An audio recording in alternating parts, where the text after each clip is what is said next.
Hello again and welcome to Inside Wyoming Football with head coach Craig Bohl. We are taping here in the beautiful Marion H. Rochelle Gateway Center. Well, tough job for the Cowboys on Saturday. Tough game as North Dakota came in and won, Coach. I thought you said it very well after. This was disappointing, but you did lose to a better football team. Well, we did, and we've got to make some corrections, but I think it's always important. You know, the other teams practice and they have good game plans, and but there's no sugarcoating some things. Typically, you make your most improvement between your first and second game, and this is a teachable moment to a lot of young players, and this is where, as coaches, we need to really come in and mentor these guys, position them better, show them what they can become. But it was a disappointing loss, and I think it's important to acknowledge that as well. For us to move our football program forward, when you do underperform, we've got to take a critical look as coaches and then also encourage these players. You know, it's not like these players are out there trying to drop passes or miss tackles. That's where coaching comes into play. But we want to give credit to University of North Dakota, Bubba Schweigert's a guy I've known a long time, and they came in and they played a good ball game. However, I think we can play much better, and we need to play much better. Well, absolutely, Coach. Why don't we go back to Saturday afternoon, shall we? War Memorial Stadium. The Cowboys and the University of North Dakota. There's Cam Kaufman. He's getting ready. Beautiful day, 75 degrees at kickoff. Here we go, Coach. Well, we start out with an opening drive. They've got pretty good field position and a good twisting pass rush by Eddie Yarborough, and came in, tried to strip the football, but that was a nice pass rush. Good coverage there, somewhat of a coverage sack, and forced him into a field goal. Here you can see Eddie busting through the middle and doing a nice job tackling their quarterback. The quarterback had good mobility, and that's a good sack there by Eddie. Now they come in, they put three backs in the backfield, and some things that we typically have done. We've got a wrong misfit here, some wrong leverage points, and you can see this running back, he was a converted wide receiver and really does a good job. We've got to work on our pursuit angles there, make sure we don't allow those running backs to get that much space. Our offense comes out. Sean Wick does a nice job here. Good job by the offensive line. I think we've got two really capable running backs, but you know, during the course of the game, we only put up 41 yards rushing. That's not our MO. So North Dakota comes back here and does a nice job with a wheel route out of the backfield. It's a little bit of a play they had not shown. Our guys did a good job going over there and tackling him, but a good throw and good catch by North Dakota. Here you can see they come across, and this is a quarterback tackle trap. Stenderud's got good mobility. We know a lot about him. He's from the Minneapolis-St. Paul area. The things we need to correct there is obviously not letting him get in the secondary. And when a player gets in the secondary, we need a second and third level guy to go ahead and make those tackles. University of North Dakota comes up. They're 14 points ahead right now. Average field position, but you could see as the game went along, I thought we did a better job. Anthony McCransky's a redshirt freshman, did a nice job tackling, did a better job gang tackling there. Here we're back on offense, and this is a really nice throw and catch. I believe that's Tanner Gentry. Cam did a nice job. That's a seam route. What was disappointing there, we wish we could have kept our feet, because I think we could have gotten a lot more yardage here. Throw was just a little bit behind, but nonetheless moving the chains. Now we're at midfield, and Cam comes across and dumps the ball off to Brian Hill. This is right before halftime. We had lost some yardage there on a sack, tried to get ourselves into fourth and makeable, and we went through it on fourth down, did not get it. But here you can see the tail of the numbers here, 272 yards total to our 141, and what is really disappointing is our number of yards rushing there, 34 to 182. That goes against the grain of how we typically play Cowboy football. Well, it really does. At 14-0 though, however, Coach, at halftime, still a lot of football to be played. I'm sure you're feeling okay. What kind of adjustments did you feel like you had to make when you went in at halftime? Well, there was a couple things the University of North Dakota was doing offensively. They were lining up in a unbalanced formation. Sometimes the tight end was eligible, sometimes he wasn't. Three backs in the backfield, different plays that they hadn't shown before. Typically you're going to have that in the first half, and so within the locker room we were getting ourselves adjusted there. They were doing some twisting things up front offensively to shut down a running game, and we made some adjustments. Unfortunately, a lot of those adjustments were not effective, and we'll need to make sure that we have a better plan in place and execute better as we get ready for Eastern Michigan. Oh, there you go, 14-0 at halftime. Stay with us. We'll come back with second half highlights, the Cowboys and the University of North Dakota, here on Inside Wyoming Football with head coach Craig Bohl. Back after this. Inside Wyoming Football with Craig Bohl is brought to you by your Magnificent 7 Wyoming Toyota dealers, Wyoming Relay, the University of Wyoming International Programs Office, and the University of Wyoming Outreach School. And welcome back to Inside Wyoming Football with head coach Craig Bohl here at the Marion H. Rochelle Gateway Center. Well, at halftime, it was 14-0 North Dakota last Saturday afternoon in War Memorial Stadium. And as we said, Coach, there's no panicking going on here. You know what you need to do as you Cowboys get the football first to start the second half. So. Right, and it's always important to get a good drive. We didn't sustain much of a drive, but halftime adjustments were made. We've got a really young football team. That's not to make excuses, but nonetheless, we need to acknowledge that as we move forward with these guys. And so sometimes the halftime adjustments that would seem simple are pretty complex for a youngster that's out here. But we came out and we were down 14-0. We needed to get some points on the board, which we did, but not near enough to win the ball game. Yeah, well, let's head back to War Memorial Stadium, shall we? Again, a beautiful day. 23,000 plus in attendance. Here we go, Coach, second half. Good job of Eddie Yarborough there, getting his hands up. It was a short route, and he knocked the ball down. And when you're living right, he intercepts that ball, but really an athletic play by Eddie. And here you can see, once again, better gang tackling by our guys. We have a couple guys around and not much place for that running back to run. University of North Dakota comes up with a new formation. This is a no-back set. We make a nice adjustment here, and this is a big third down play, and we get good pressure up front and good coverage and come up with a sack. So that was an encouraging series right there. North Dakota did move the ball down the field, and they were deep in our territory here. They had a jet sweep play, and this is their quarterback with a good mobility. Once again, that's a tackle trap. Didn't do a great job of the adjustment. Here we're trying to come up with a great goal line stand. We keep the quarterback out of there. Cowboys aren't giving up, and but the University of North Dakota was able to punch one across the line of scrimmage here, and now it changes the complexion of the game, Dave, when they're up 21-0. Here we had an opportunity. Chase Appleby was penetrating in the backfield, and the running back did a nice job giving him a special move and getting in the end zone. Here we're deep in our territory. Cam comes up with a big, nice pass. This is Tanner Gentry. We split the secondary, and North Dakota had been aggressive playing their defensive front.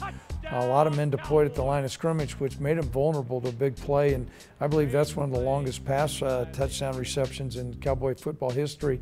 Nice protection, really nice throw. This gives us promise of what can be there. I thought Cam did a nice job, and Tanner's got good speed and came down with a big touchdown. That got us on the board. They kick off to us, and DJ Mayfield's at 1 yard deep in the end zone. As you know, DJ is a former running back. He does a nice job making a couple guys miss and finds his way, and he's out to midfield. So a great deal of energy on the Cowboy sideline right now, even though we're down 24-6. We're in a change of pace offense, which is not like us. This is no huddle, a 2-minute, but we felt like it was important to do the things to do to get us back in the game. A nice throw and catch to Jake Hollister there. Here we're at the 25-yard line. Camp comes back and once again throws a nice, that's Jake Mulhar. Their coverage is playing a little bit more conservative now, so it gives us an opportunity for some big plays. And here we got good protection, and Cam comes up. That's Tyree Mayfield, a redshirt freshman tight end, making his first touchdown reception. So the score is 24-12, even though we're down by a little bit, 5:44. There's enough time left. If we can get a couple stops and a couple drives, unfortunately, did not happen for us. Now it's 24-13. Josh Allen is in the game. This is the last play. We call it desperado, and sometimes it's hard to script those plays. That's D'Amico Doddles. He's in there. We've got a whole host of young freshman players, but that's the final score. Disappointing. Give credit where credit's due. North Dakota beat us.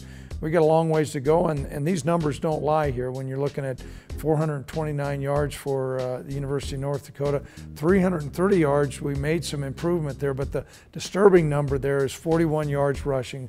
We've got two capable running backs in the backfield. We need to get it, and then the other thing is time of possession. And a lot of that is we weren't great on first down. We didn't do a great job with third down conversions. And we weren't great on third down on defense, and so we got to get some things right, David. Yeah, there you go, 24-13, the final score, and you stay with us. We have more to come on Inside Wyoming Football with head coach Craig Bohl.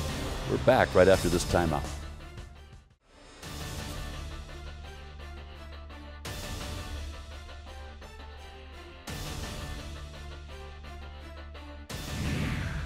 Welcome back to Inside Wyoming Football. The Cowboys are pretty proud of their nutrition program and all that goes along with it, the 24/7 fueling station. I know you're very proud of, Coach, and this is a big deal for Cowboy football. Well, it really is, and we're on the cutting edge of doing some things for the student athlete. Nutritional needs are at the forefront with NCAA and college football, and we appreciate the state funding and what Zach Duvall and the whole nutrition staff's done. So why don't we take a close-up look at the 24/7 fueling station. Here's Coach Zach Duvall.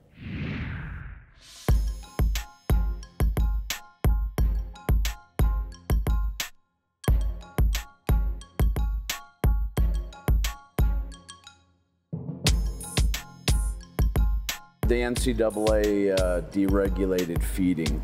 That happened about a year ago, and came by way of student athletes complaining that they didn't have enough money to eat.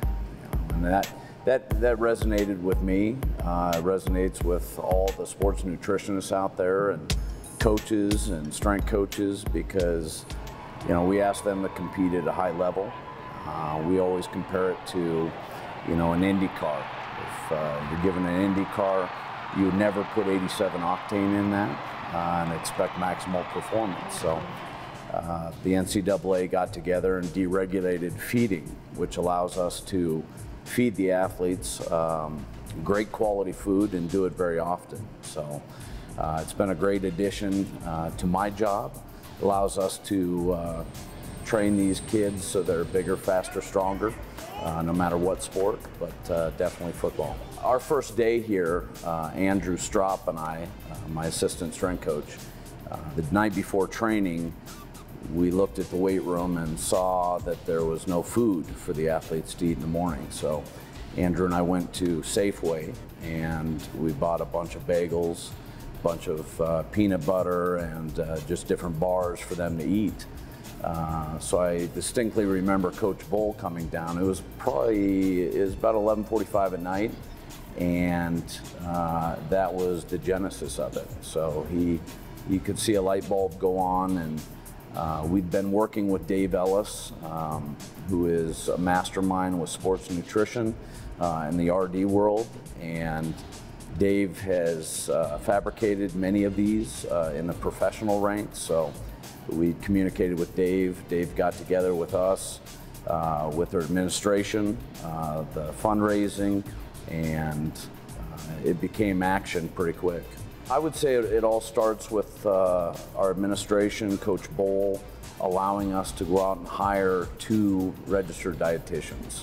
I, as a strength coach, understand the value of feeding, the value of building athletes, but from the issue of fighting stress and fighting illness, as well as feeding the brain, that's the sports RD world. They really understand that. So they sit down with every coach, every strength coach, and every athlete and come up with a feeding schedule that the athletes can take advantage of based upon their training, their sport, and their classes. And that schedule is posted. The athletes know when they need to have their 3 meals in place, but around their 3 meals comes the high altitude fueling center. So they will fill in those 3 meals with snacks, and they get those here. The student athletes love it. It's the ability for the student athlete to always have fuel in their body. And it's not just for the increase in performance on the field or in the weight room, but also tutoring, classes. So many times we see these student athletes go to class and they're starving. So that doesn't really work for your brain to not have any fuel. So we see them taking advantage of it 24/7. The biggest advantage, without a doubt, that we've seen recently is most camps, football camps, you see you have massive shedding of lean muscle mass during the camp. We not only have not shed mass, we've gained mass. So we've actually turned the table on the feeding story. So we have athletes that don't get injured. They're not losing lean muscle mass, which we work so tirelessly to put on. They're more attentive during camp, classes, film, studying, and the coaches do a great job of allowing that to take place around the meetings and lifting and practice. Well, Coach, nutrition and conditioning is so important, but this nutrition center, this 24/7 fueling station is really important for Cowboy football, really showing dividends, I think, too.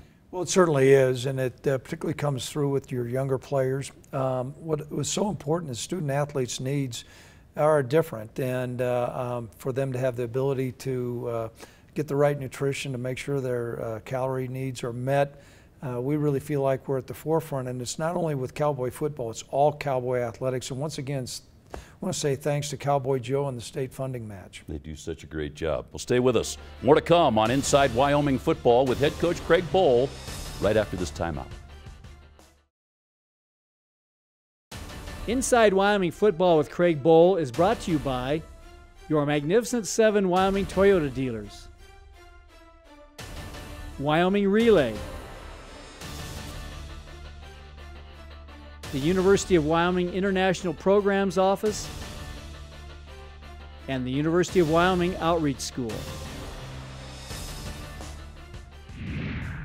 Well, the Eastern Michigan Eagles out of the Mid-American Conference are up next for the Wyoming Cowboys, and we had a chance to hear from defensive coordinator and linebackers coach Steve Stannard, his thoughts on the Eagles. You got to do a great job with the quarterback. He is probably as dynamic a quarterback with his feet as we're going to face this year, and so he can really hit a gear. So we're going to have to do a great job keeping him bottled up in the run game, in the designed quarterback run game, and when he drops back to throw the football. We're going to have to do a great job keeping him in the pocket. And if he does get out in the open field, we're going to have to do a great job of tackling him, because that's where he's really the most dangerous.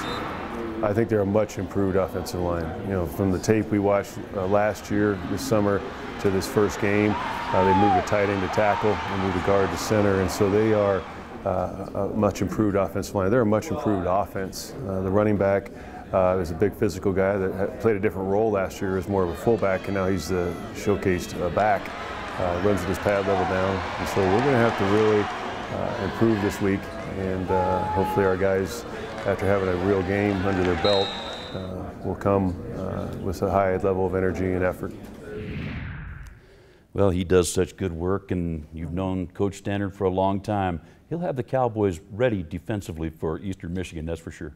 Well, Steve's a real taskmaster and a very experienced defensive coach, and so it's important that we make strides. We've got a young group of players out there, a lot of players playing different positions, but that's why we have a seasoned veteran coaching staff. What is great is we have an opportunity for a new Saturday, and that's what we're keyed up for. You bet. Still a few days away from the game, Coach, on Saturday afternoon, 2 o'clock, the kickoff in War Memorial Stadium. Eastern Michigan, here's another team that Wyoming has never played before. Right. We don't know a whole lot about them. What do you know about them? No, they have a very athletic quarterback that poses a challenge. Anytime you get a quarterback that's a run-pass threat, that's the 11th guy that sometimes is difficult to defend. And we had challenges with that last Saturday with their quarterback running. They come out of the Mid-America Conference. I knew they stubbed their toe in their first game like us. They lost Old Dominion. Teams change during the course of the year, and what's going to be really important for us, we're going to know a lot about Eastern Michigan, but David, the most important thing is we've got to do the things to make our football team better, to make progress from the first to second game. And typically with young players, there's teachable moments that are difficult to replicate through fall camp. That came to fruition Saturday. And so it's going to be a robust week of practice. That's a fancy word saying it's going to be a hard week. And, but our players will respond well. We're excited about our young players. We're also excited about the focus. We're disappointed about last week, but we're looking forward to the future. Yeah, just very quickly, it appears the keys to the game would just, for the Cowboys, just be yourself. Well, certainly, yeah. We've got to do the things we do well. We need to be able to run the football, stay on the field offensively.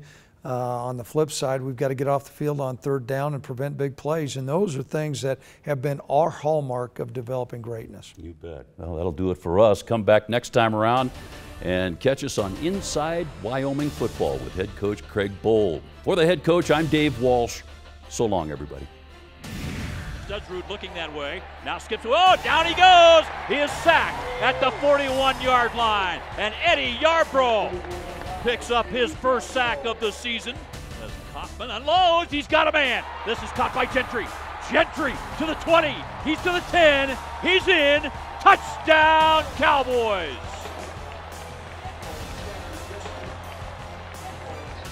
Kaufman again out of the gun. Looks for the end zone. Caught. Touchdown, Cowboys. Tyree Mayfield with the catch. That Cowboy tied in with his first touchdown as a Wyoming Cowboy.